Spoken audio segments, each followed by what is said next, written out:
La blanquette de veau, préparer ses éléments et son matériel. Prévoir des morceaux de viande de 50 grammes environ, parés et détaillés. La garniture aromatique, des carottes taillées en bâtonnets, des queues de persil, un bouquet garni, du céleri en branches, des oignons et des clous de girofle. Prévoir un fond blanc de veau ou à défaut un fond blanc de volaille ou de l'eau.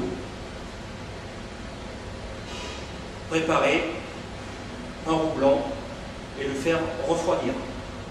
Enfin, prévoir son récipient de cuisson. Blanchir la viande. Placer les morceaux de viande dans le récipient. Recouvrir d'eau froide.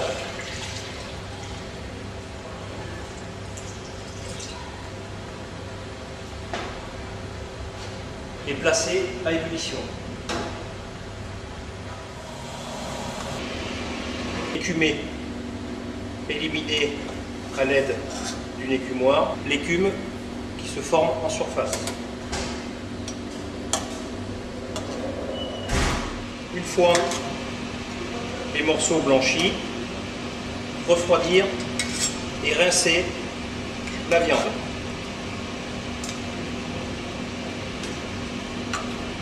Après avoir nettoyé le récipient et égoutter la viande,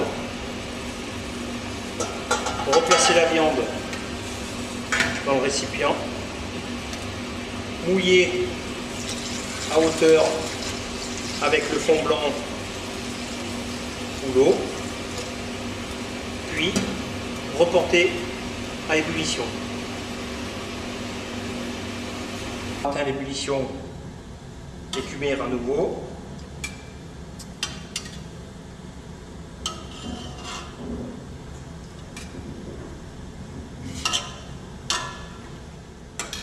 Ajouter la garniture aromatique.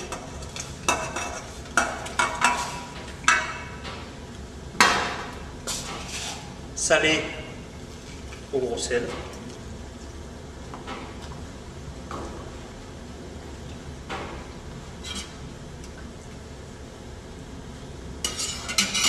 Cuire à couvert 40 à 50 minutes en fonction de la nature de la viande. Cuire lentement, c'est-à-dire à frémissement. Une fois avoir contrôlé la cuisson, décanter.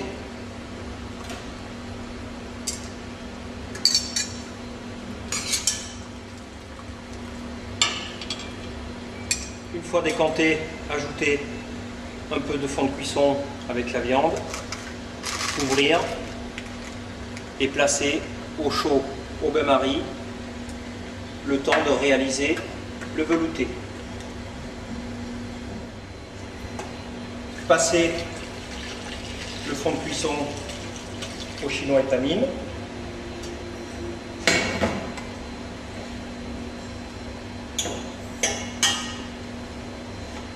Pour réaliser le velouté, après avoir refroidi le roux, verser petit à petit le fond de cuisson bouillant.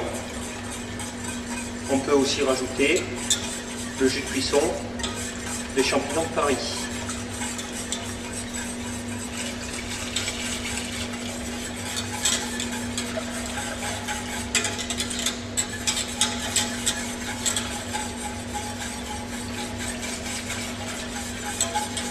Préparer l'élément de liaison jaune d'œuf et crème liquide.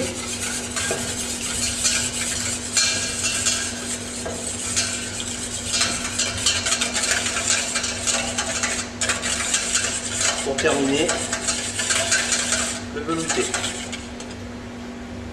Une fois le velouté à ébullition, procéder à la liaison au jaune d'œuf et crème. Cette liaison se fait juste avant le moment du service. Détendre avec un ou deux pochons de velouté. Verser hors du feu le mélange petit à petit, sans cesser de fouetter.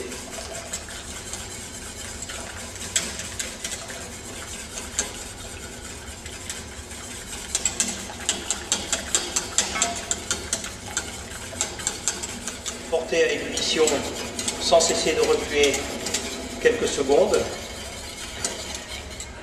Vérifier et éventuellement rectifier l'assaisonnement.